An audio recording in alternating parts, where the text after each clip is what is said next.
So, hello, welcome back to the next episode of the Self-Development with Tactics podcast, and today we're once again gonna go through SORF, or whatever it is called. It's gonna be in the description, and or in the title of the podcast, and or the title of the video, so up there somewhere. It's actually down there. Back in the days, the funny thing is, back in the days, on YouTube, you actually had the title just above the video, but it's not the case anymore, isn't it? I'm actually not sure.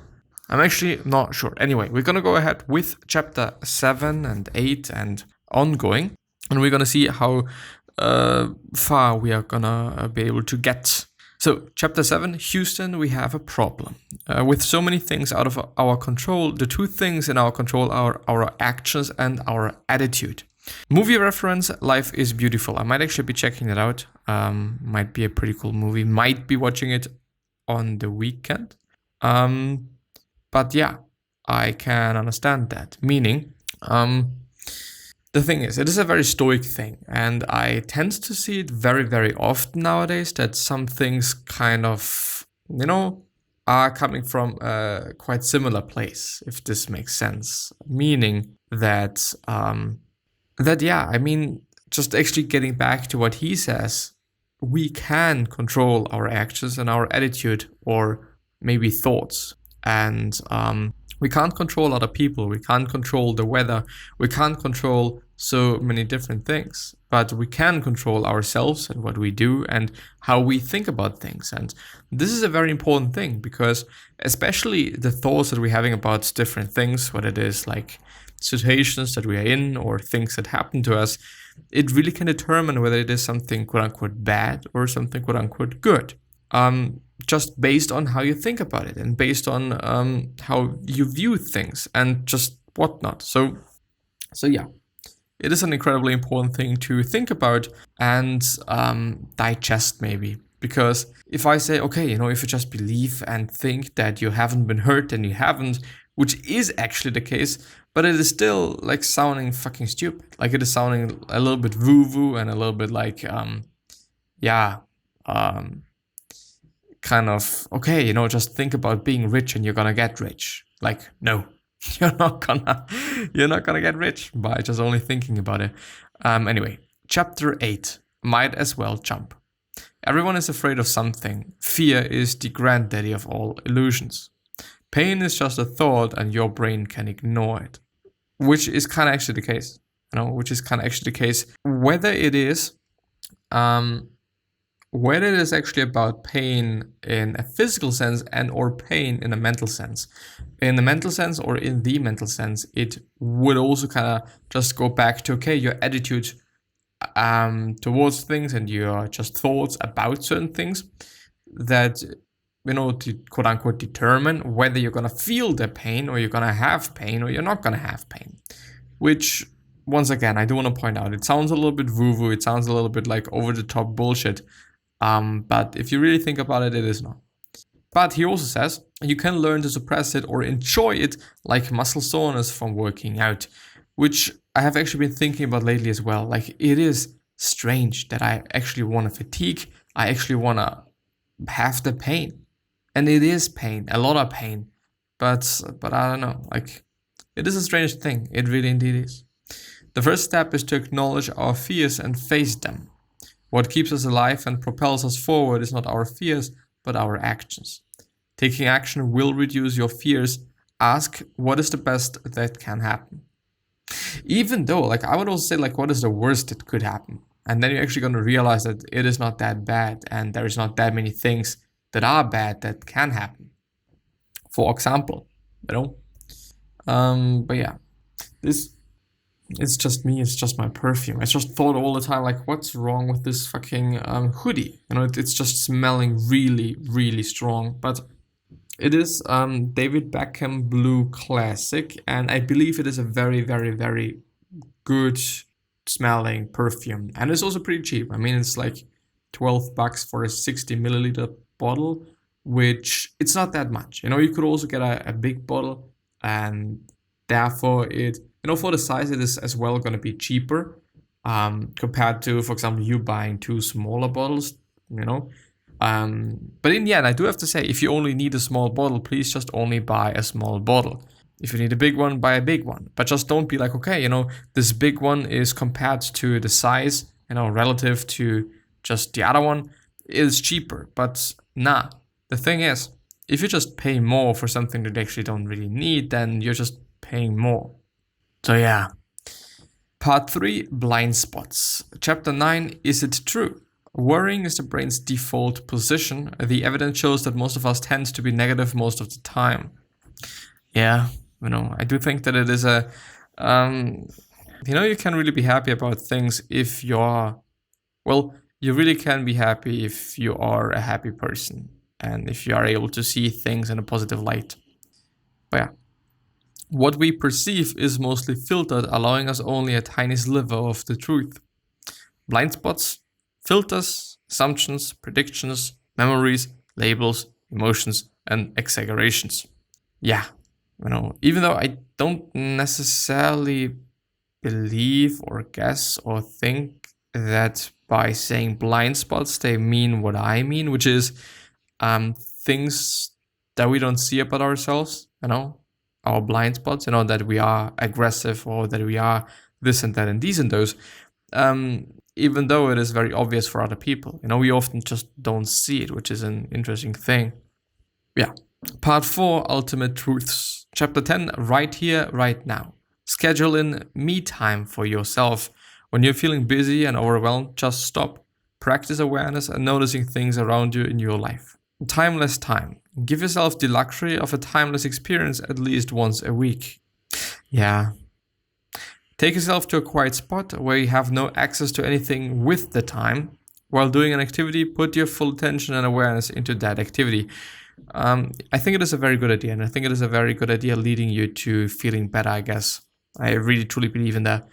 And I would also say I very recently incorporated a quote-unquote cheat day into my life. It's probably, most often it is Saturday. Back in the days I had it on Sunday, but the problem with Sunday is that most often on Sunday I'm not working out.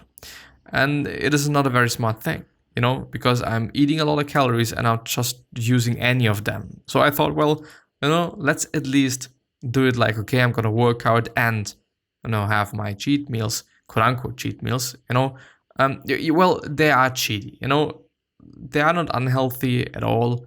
Maybe the quantities of of what I'm eating makes these things unhealthy. This could be the case, and but it feels good to just not have those rules on one day in a week, and just sorts of things. But I also thought like, I don't have to overdo it that much, because I have, just then actually feeling pretty bad and having an upset stomach or just a very full stomach, which is something I hate and something that I never have, outside of these cheat days, quote unquote. But yeah, and today I've actually been thinking about like, should I just keep it down a bit and focus on just eating more, because this is something that I also keep an eye on. Like, okay, I shouldn't eat that much, and okay, I should eat this and that because of, I can only absorb this and that amount of protein, so it is smart to eat this and then that after like 2 hours, and all sorts of shit. Like, there's a lot of thoughts that go into what I eat and when I eat things and in which way I eat them, how I prepare things and whatnot. So I definitely could also just cheat on that, just adding some things and not kind of going over the top, maybe. I don't know. Right here, right now. Chapter 11, the pendulum swing. Try reframing ambition so that the focus is on the goal of becoming a better person, regardless of how you compare to others. Yes, you can always be better and you can always get better. And it is the exact same thing for me as well. And focusing on that is a beautiful thing, and something that I've seen as well, which really helped me with actually being happier, is focusing on providing as much value to other people as you possibly can, especially in terms of being a nice person and just helping other people. It is one of the best things that I have in my life at this point in time. To actually make it very clear, I still am struggling with a breakup that I had like 4 months ago at this point in time. It's nearly half a year. It's actually quite insane, to be honest. It really is insane. Like after 3 years, quite 3 years nearly, then half a year of just nothing. It is a strange thing. And, it is a fucked up thing. But something that really helped me is, or was, or, well, still is, being a nice person, trying to help others as much as I can, and with as many things as I can. Of course, I can't help anybody with everything. This is not what I'm able to do. And this is something that that's very clear in my mind and that I just truly know. But yeah, I really try. I really try to help anybody and everybody. And well, in the end, I'm not like, well, I'm just going to do it because I'm going to feel good about myself. Then no, not really. I just noticed it afterwards, like, whoa, now I'm actually feeling really good. And it feels great to be a nice person and feel like that you're doing something good for the world and for other people. Because people matter just really a lot to me, like insanely a lot to me. And yeah, period. Chapter 12, love is all you need. Love, true love, is real. All other emotions are temporary. They appear when a reason triggers them and disappears when that reason goes away. Relationships suffer because they are built on conditional love in an ever-changing world. There is no happiness without love. True love delivers lasting joy. There is no taking in true love. With nothing to take, there is nothing to expect, and none of the suffering that results from the missed expectations from conditional love. The true joy in true love is in giving it. The more love you give, the more you get back. Which, by the way, is something that I've been, it's amazing. It is something that I've been talking about back in the days, in the really quote-unquote early days of the podcast, often, really often. The more love you give, the more love you're potentially also gonna get. Which I think, and I've also came to the conclusion that it is the same thing with karma and being a nice person. Of course, if you're a nice person, guess what? Nice things are gonna happen to you. But the question is, why? And if you think about it, it is a very logical thing. The more nice things you do, the better the people are going to feel about you and what you do and who you are as a person. And then, of course, you're going to get more back. Of course, you're going to get more. And I don't know, just compared to being an asshole. Of course, people are not going to help you if you're a fucking asshole and if nobody likes you. So in the end, it's sensical. Reader's note. For a book that is seemingly very logical and its approach to finding and identifying happiness, it also has a refreshing spiritual side to it. Now that is on a topic of love and energy in the universe, giving back what you give. There's actually a pretty cool book about giving and receiving, which is by Adam Grant, if I remember that correctly. Give and Take. It's pretty cool. I also went through it on a podcast. Maybe you're going to be able to find it. Probably are. But yeah. The law of conservation or multiplication of love. Conservation or multiplication of love. Love never goes to waste. The more you give it away, the more love you will feel. Even the most annoying, seemingly hateful people you meet, when you see behind the ego's fears and thought-obsessed behaviors, you will find peaceful children who just wants to be loved and appreciated. Which is always going to be the case, Once loved, most of them drop the masks and turn real, gently remove the mask of ego and love what you see underneath.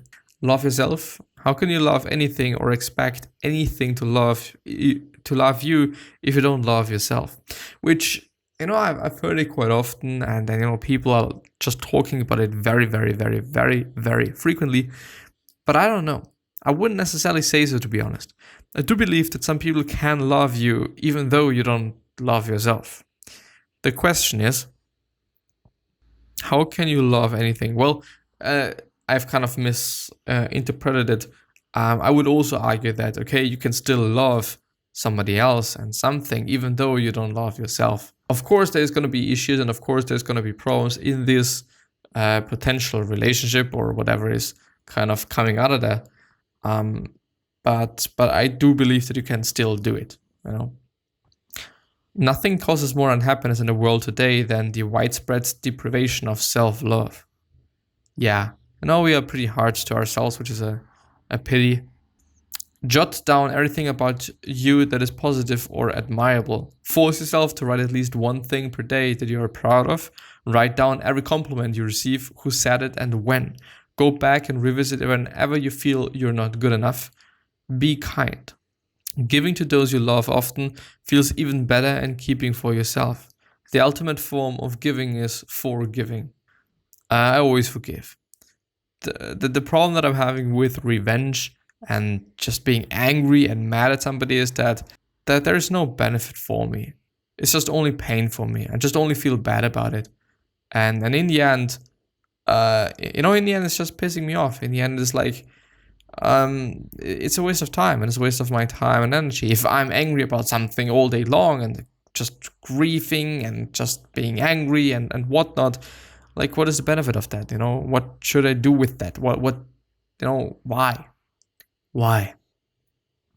And there's no reason, there's no logical or sensible thing behind that. So, yeah. Chapter 13, LIP.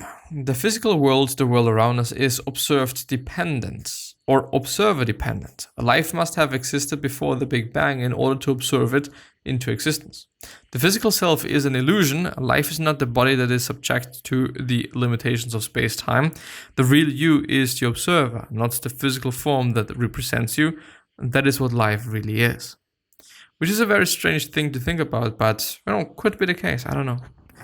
Reader's note, holy crap, this chapter goes deep. It is very scientific, philosophical, and spiritual at the same time. Death scares us because we are comfortable with the familiarity of this life. Yeah. Who knows what's gonna come after we're dead? Maybe it's actually way better than this shit there. I don't know. We're actually fearing a lot of things, and we're scared about a lot of things that are, either not that bad, or we are just thinking about these things in a way wrong way. If this makes sense to say. I don't know if this is grammatically right. I don't believe so. I don't know. For me and me breaking up, like, well, I'm gonna find another person. I'm gonna find another girl. It's probably not gonna be the biggest problem, but it feels strange. It really does. Thinking about that, having another person. And maybe this just shows that I just haven't been able to fully cope with the situation and stuff. Could be the case. But I don't know. I just don't know. Our immortality, ironically, is a life coach. Before you die, you might as well live a happy life. Let's learn to find happiness despite death or even because of death. Like every other truth, accepting that will set you free, but first it will really piss you off. Yeah. 3 lessons that teach us how to live a worthy life. Death is inevitable, so accept it. Life is now. Birth and death are like the covers of a book, but what really matters are the stories that fill the pages in between. How would you live if you knew today was your last day? Well, I'm actually going to go through it then. More importantly, why are you not living that way today when you know that it may well be your last day? Every day a version of you and everyone else dies and never returns. Don't let any of them pass unappreciated. Yes, very big thing. The 3rd point, life is a rental. Everything we have will be left behind, so why do we focus so much on our possessions? Nothing is really yours, then nothing can be lost. Find freedom in that.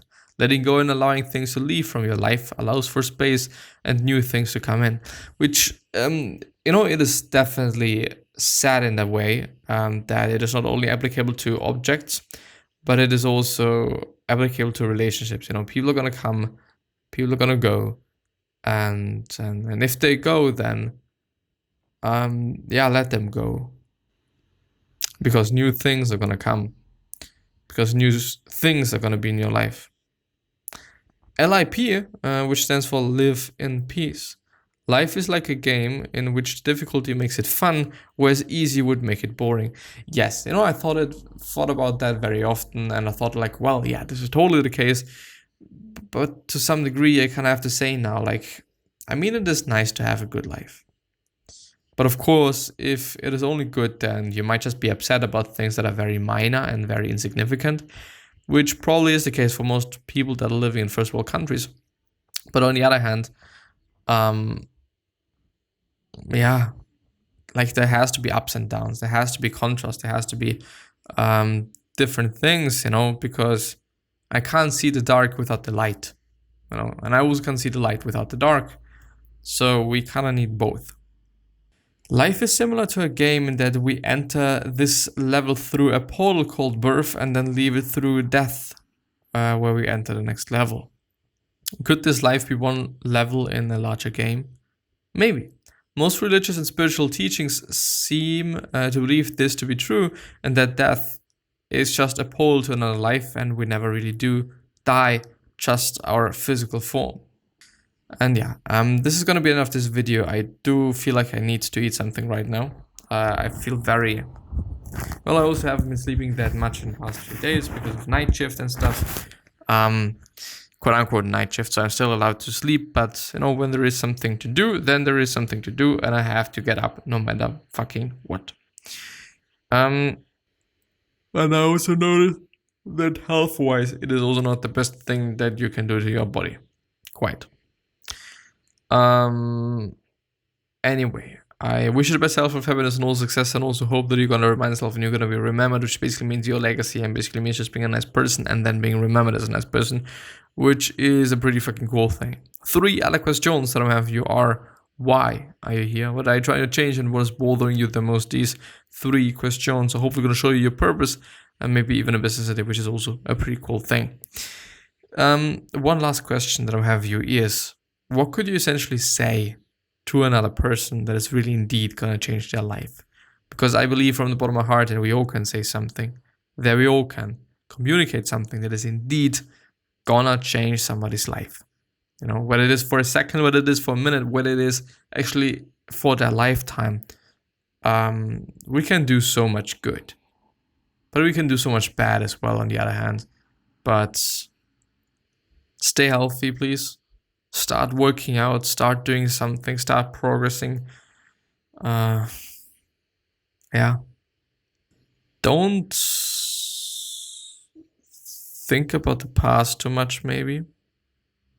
But also, something that I do want to point out, you don't have to be just extremely happy, loving and whatnot and just screaming around all the time. Like, this is not also what you should be doing, at least in my point of view. Like, this is also not kind of the end goal. Of course you should be happy, but this doesn't mean just smiling all day long and whatnot. Just being fine and being okay is fucking amazing. Everything but negative emotions, I would say. But yeah, anyway, I'm gonna see you the next time. I at least hope. Please take care of yourself and also of your family members, your loved ones, and people that really just mean something to you. But yeah, so I'm gonna see you the next time. Bye bye.